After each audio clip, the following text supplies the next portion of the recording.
শুভ সকাল এবং নমস্কার বন্ধুরা, কেমন আছো? আশা করি সবাই খুব ভালো আছো। আরও একটা ব্লগ নিয়ে চলে এলাম। প্লিজ তোমাদের স্বর্ণসীমাতে আরও একবার স্বাগত। এটা আমার সেকেন্ড ব্লগ। প্লিজ তোমরা সবাই দেখো আর সাপোর্ট করো।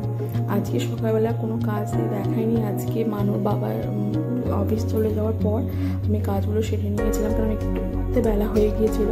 আমি বলছি না, ও যেহেতু আজ দুপুরবেলা আসবে, রান্নাবান্না আছে, এমনি আমরা খেলে, আমি আর শাশুড়ি মা খেলে যাই হোক, কিছু রান্না করিনি, কিন্তু ও আসবে, ওকে তো আর ভাগ কিছু দেওয়া যায় না। তাই সবজি ডাল করবো ওর পছন্দ মতো। একটুখানি পোস্ত দিয়ে আলু ভেজেছিলাম, আর রকম ভাজা করেছিলাম, বেগুন ভাজা, পটল ভাজা, কাঁকড় ভাজা, একটু খেতে ভালোবাসো ভাজা বুঝি। আর একটু তরকারি করেছিলাম, ঝিঙে আলু সর্ষে পোস্ত দিয়ে করেছিলাম। রান্নাবান্না হয়ে গেছে, হয়ে গিয়ে না স্নানটা ছেড়ে নিয়ে আজকে পুজো করে নিই। আজকে মাকে বলেছিলাম পুজোটা করে নিতে। দেখো বাবু খুব দুষ্টু করছে, আর ওয়েদারটা এত সুন্দর ওয়েদার, ভালো তোমাদের সঙ্গে শেয়ার করি, কিন্তু কিছুতেই পাচ্ছি না। দেখো দেখাতে পারছি কি, কতটা দেখাতে পারছি জানি না, তবুও দেখানোর চেষ্টা করছি। খুব সুন্দর ওয়েদারটা। আর স্নান করে এসেছি তো, আর ঠান্ডা একটা হালকা হাওয়া দিচ্ছে, খুব সুন্দর লাগে, বলছে না তোমাদের সঙ্গে শেয়ার করি। দেখো খাওয়া দাওয়া হয়ে গেছে। মানুর বাবা জানো তো আসেনি, বললো বেলা হবে আসতে। তাই মানুকে ভাবলাম একটু ফল খাওয়াই, ও খেতে চায় না, ওর সর্দি ছিল বলে আরও খায়নি। তাই একটু ঠাকুরের তাই একটুখানি ভালো আছে কৃপায়, একটুখানি খাবি বাবা, তো কিছু তো বলে না। ওই একটুখানি কেটেছিলাম, দেখো বার করছি জুসটা, ওই যেটুকুনি বের হচ্ছে সেটুকুনি খেয়েছে। আর এটা বেদানাটা সে কীরকম একটা তেঁতো লাগছিল খেতে। ওকে এক চামচ খাইছি, গা গুলোছে, কী ব্যাপার কেন গা গুলোছে? আমি খেয়ে দেখলাম না, একদম কষা হয়ে গেছে, খাওয়া যাচ্ছে না, আবার ফেলে দিলাম। দেখো বাবু কি দুষ্টু করেছে, আমি এরকম করে ঘুরছি, বাবু এরকম করে দেখছে। কি বলবো বলো, একদম দুষ্টু হয়েছে। আর এত দুরন্ত, দোতলায় যেতে থাকি, রেলিং আছে, দরজা করা আছে, তার সত্ত্বেও দরজাটাকে খুলতে যাবে, সিঁড়িতে নামবে। ও ঠাম্মা নামে, ঠাম্মা একটু অসুস্থ, আমার বিশ্বাস হচ্ছে, দেখো সেও প্রতিবন্ধী, নিজেকে একাকে সমস্ত কিছু সামলাতে হয়।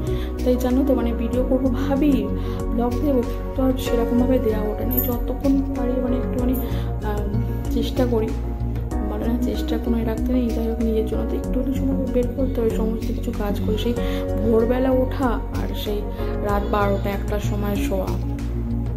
বিকালবেলা তো একটু শোলাম, কি রেস্ট নিলাম, বা ভাবলাম যে না রেস্ট নিয়ে লাভ নেই, বাবু এখন ঘুমাচ্ছে, আমি কাজগুলো সেরে নিই। তোমরা হয়তো ভাববে একবার মানু বলছি, একবার বাবু বলছি, আসলে আমার মুখে যেটা আসে আমি তখনই ওকে সেটা বলি, রেখে আমার পাশে বসে আছে, আমি এরকম করছি, ও দেখছে।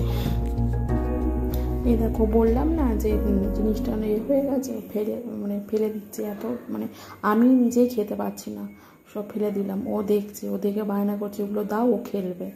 দেখো ও পাশে ঠিক চুপচাপ বসে আছে, একবার হাত বাড়াতে যাচ্ছে, দেখো দেখতে পাচ্ছ, হাত বাড়াতে যাচ্ছে যে নষ্ট করবে জিনিসটা, বিছানায় ফেলবে।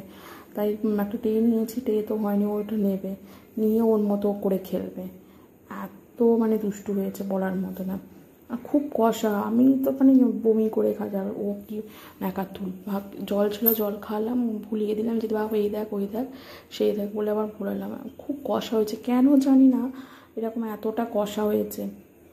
আমি তো সেই আধখানা করে এটা বার করছিলাম জুসটা, তার সত্ত্বেও কীভাবে এতটা কষা হলো আমি নিজেও জানি না। যাই হোক, সবটাই ফেলা গেল। মানুর বাবা আসেনি এখনো পর্যন্ত। দেখো বলতে না বলতেই কিছুক্ষণ পরেই মানুর বাবা এসেছে, এসে দেখে মিষ্টি এনেছে, দই এনেছে। আমি বললাম কি ভাত খাবে? তো বললো যে না খাবো না, খেয়ে এসেছি। আমি তুমি দুপুরবেলা আসবে বলে এলে না? বলে না কাজ ছিল বলে আসা হয়নি, তো একটু দেরি হয়ে গেল। আমি তো ভাত খাবে না? বললো না আমি খেয়ে নিয়েছি। তাহলে দই খাবে বলে দই দিয়ে রেখেছিলাম প্লেটে, আমি তো খেতে ভালোবাসি, আমি একটা খেয়ে নিয়েছিলাম। আর বাবু তখন ঘুমাচ্ছে। আস্তে আস্তে করে লাইটটা যেগুলোকে দিলাম, আর চামচগুলো একদম বাজে চামচগুলো দিয়েছে, আমি ওকে একটা দিয়ে দিলাম, একটা খেলাম। আর মা তো খাবে না, মাকে জিজ্ঞাসা করলাম মা খাবে? মা বললো না খাওয়ানো, ওর জন্য রেখে দিয়েছি। আমি একটা খেয়ে নিয়েছি, আর মিষ্টি এনেছি, মিষ্টিটা রেখে দিয়েছি বাবুর জন্য। আর দেখো সব থেকে সেই মুহূর্তটা কবে থেকে কিনে রাখা আছে, পরা হয়নি, আমাজন থেকে অর্ডার করেছিলাম। বেশ ভালো লাগলো ড্রেসটা, কেমন লাগলো তোমরাও জানিও, কমেন্ট সেকশানে কমেন্ট করো। আর দেখো জিনিসটা খুব ভালো, আমি ট্রাই করেছিলাম, দেখিয়েছিলাম, খুব সুন্দর জিনিসটা। তোমরাও অর্ডার দিতে চাইলে অর্ডার দিতে পারো, খুব সুন্দর। আর তোমরা আমাকে প্লিজ সাপোর্ট করো বন্ধুরা। তোমরা আমার কে কে দেখছো, কোথা থেকে দেখছো দিদিভাইরা, প্লিজ আমাকে কমেন্ট সেকশনে কমেন্ট করো আর জানাও কেমন লাগলো, মানে কোনটা ভুল হয়েছে, কী হয়েছে। এই ছোট পরিবারটাকে যেন অনেক অনেক বড় করতে পারি। এই ছোটো থেকেই তো সব বড় হয়।